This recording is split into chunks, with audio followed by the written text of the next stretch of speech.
Good morning class 10th बच्चों। आज हम लोग पढ़ेंगे चैप्टर नंबर 7 राम नरेश त्रिपाठी जी का जीवन परिचय। तो देखिए, राम नरेश त्रिपाठी जी की जीवन की अवधि जो है वो सन 1889 ईस्वी से सन 1962 ईस्वी यानी 1889 से लेकर 1962 ईस्वी। अब देखिए, सबसे पहले जीवन परिचय। पहली हेडिंग सूक्ष्मावलोकन लिख लेंगे, दूसरी हेडिंग जीवन परिचय। पंडित राम नरेश त्रिपाठी का जन्म सन 1889 ईस्वी में जौनपुर जिले के कोयरीपुर नामक ग्राम के सारस्वत ब्राह्मण कुल में हुआ था। इनके पिता पंडित रामदत्त त्रिपाठी एक भगवत भक्त कर्मनिष्ठ ब्राह्मण थे। इनकी स्कूली शिक्षा अधिक नहीं हुई थी, तथापि विद्या के प्रति असाधारण प्रेम, देशाटन तथा स्वाध्याय से त्रिपाठी जी ने अच्छी योग्यता प्राप्त कर ली थी। जीवन के प्रारंभिक काल से ही वे हिंदी की सेवा करने में लग गए थे। प्रेम गीतों का संग्रह उनकी इस प्रवृत्ति का ही परिणाम है। वे सन 1931 ईस्वी में साहित्य सम्मेलन के इतिहास परिषद के सभापति बनाए गए थे। इनकी मृत्यु सन 1962 ईस्वी में हुई। तो ये तो सब जीवन परिचय के अंतर्गत। और जो पहली हेडिंग है सूक्ष्मावलोकन, उसमें इसी जीवन परिचय से जो मेन पॉइंट होते हैं वो निकाल कर लिखना होता है, जैसे माता का नाम, पिता का नाम, जन्म की डेट, मृत्यु की डेट, ये सारी चीजें। और सूक्ष्मावलोकन में आप भाषा शैली और रचनाएं भी लिखते हैं। ठीक है, तो ये हेडिंग, इसके बाद पहली हेडिंग सूक्ष्मावलोकन, सेकेंड हेडिंग जीवन परिचय, उसके बाद हम लोग आ जाते हैं रचनाओं पर। ठीक है, रचनाएं देखिए। त्रिपाठी जी का गद्य और पद्य दोनों पर समान अधिकार था। उनकी प्रतिभा बहुमुखी थी, अतः इन्होंने काव्य, नाटक, आलोचना आदि पर अपनी लेखनी चलाई। इनकी रचनाएं निम्नलिखित हैं। देखिए, इन्होंने कौन से खंड काव्य लिखे हैं, इसी तरीके से आपको लिखना है। खंड काव्य पथिक, मिलन और स्वप्न। कविता संग्रह है मानसी। संपादित की है जो पत्रिकाएं वो है कविता कौमुदी, इसके 6 भाग हैं। और ग्राम गीतों का संग्रह। इसके अलावा जो नाटक इन्होंने लिखे हैं वो है प्रेम लोक। आलोचना देखें, गोस्वामी तुलसीदास और उनकी कविता, ये उनकी आलोचना है और इसके 2 भाग हैं। ठीक, तो यहाँ तक हो गया।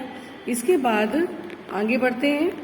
काव्यगत विशेषताएं और चित्र चित्रण हम इसमें नहीं कराते हैं, आप पढ़ने के लिए इसको पढ़ सकते हैं। देखिए, इनके काव्य की क्या विशेषताएं हैं, इसको आपको लिखना नहीं है। रचनाएं हेडिंग डाल के आपको यहाँ तक ही लिखना था। ठीक है, यहाँ तक।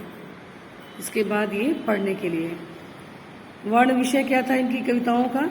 त्रिपाठी जी ने ऐतिहासिक तथा पौराणिक आख्यानों को न अपनाकर अपने खंड काव्यों के लिए नवीन आख्यानों की सृष्टि की है।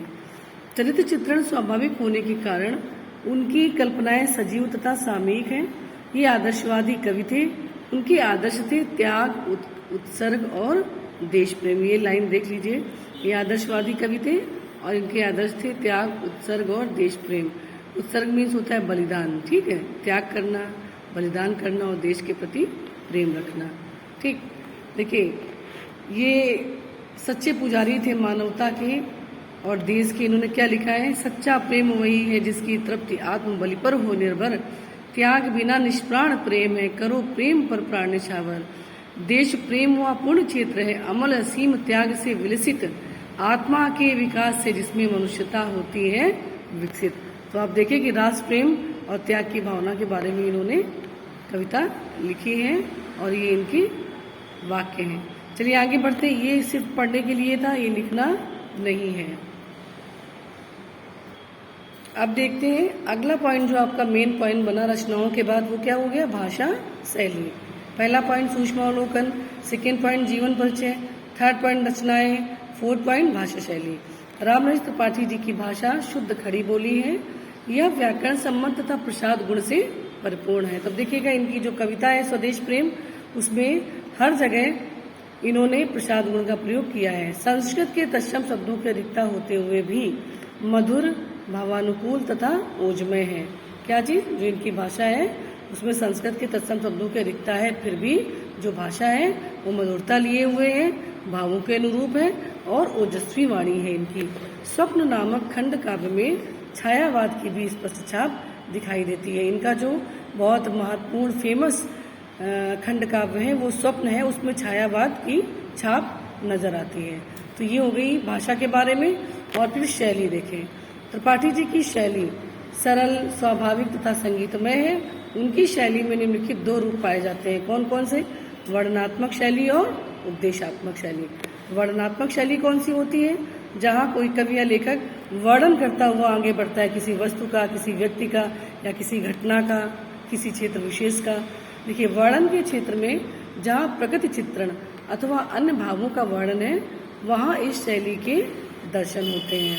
और उपदेशात्मक शैली कौन सी होती है? जहाँ कुछ जो राइटर होता है, जो कवि होता है, कुछ उपदेश देते हुए, कुछ अच्छी बातें जीवन जीने के तरीके समझाते हुए अपनी बात को कहे, तो वो उपदेशात्मक शैली हो जाती है। जैसे जहाँ कवि आदर्शवाद के अनुसार उपदेश देता है, वहाँ उनका प्रकृति चित्रण भी उपदेशात्मक हो जाता है। ठीक, तो ये हो गई इनकी शैली। अब इसके बाद देखिए, ये लिखना नहीं है, अलंकार तथा छंद समझ लीजिए बस। इन्होंने प्राचीन और आधुनिक दोनों प्रकार के छंदों में रचना की है। उनकी कविता में प्रायः सभी अलंकारों का स्वाभाविक प्रयोग मिलता है। इस प्रकार हम कह सकते हैं। अब जो भी इनके बारे में बोलना है, तो हम लोग हेडिंग लास्ट क्या डालते हैं? हिंदी साहित्य में स्थान। ठीक है, लास्ट हेडिंग है ये, हिंदी साहित्य में स्थान, और इसको डाल के आपको लिखना है। ठीक है, तो आप यहीं से लिख दीजिएगा अलंकार तथा छंदों के बारे में, कि यहाँ पर त्रिपाठी जी ने प्राचीन तथा आधुनिक दोनों प्रकार के छंदों में काव्य की रचना की है। कविता में प्रायः सभी अलंकारों का स्वाभाविक प्रयोग किया है। देखिए, ये हिंदी साहित्य में स्थान में ले लीजिए। इस प्रकार एक समर्थ कवि, कुशल पत्रकार, संपादक तथा निबंधकार के रूप में त्रिपाठी जी ने हिंदी साहित्य के महान सेवा की है। ठीक है, और एक पंक्ति ले सकते हैं, पीछे पेज से मैं बता रही हूँ। देखिए, जहाँ पर अपनी काव्यगत विशेषताएं लिखी हैं, यहाँ से आप हिंदी साहित्य में स्थान ले सकते हैं। देखिए, यहाँ से हिंदी साहित्य में स्थान डालेंगे और हेडिंग यहाँ से आप लीजिएगा। आप शुरुआत यहाँ से करिएगा। पहले मैंने पीछे से बोला था, लेकिन वो जो पंक्तियाँ हैं लास्ट में डाल दीजिएगा। ठीक है, यहाँ से आप हेडिंग डालोगे हिंदी साहित्य में स्थान, फिर यहाँ से लिखोगे त्रिपाठी जी ने ऐतिहासिक तथा पौराणिक आख्यानों को न अपनाकर अपने खंड काव्यों के लिए नवीन आख्यानों की सृष्टि की है। चरित्र चित्रण स्वाभाविक होने के कारण उनकी कल्पनाएं सजीव तथा सामयिक है। सामयिक मतलब होता है समय के अनुकूल। ये आदर्शवादी कवि थे, और उनके आदर्श क्या थे? मैंने कहा था ये लाइन इंपॉर्टेंट है, त्याग, उत्सर्ग और देश प्रेम।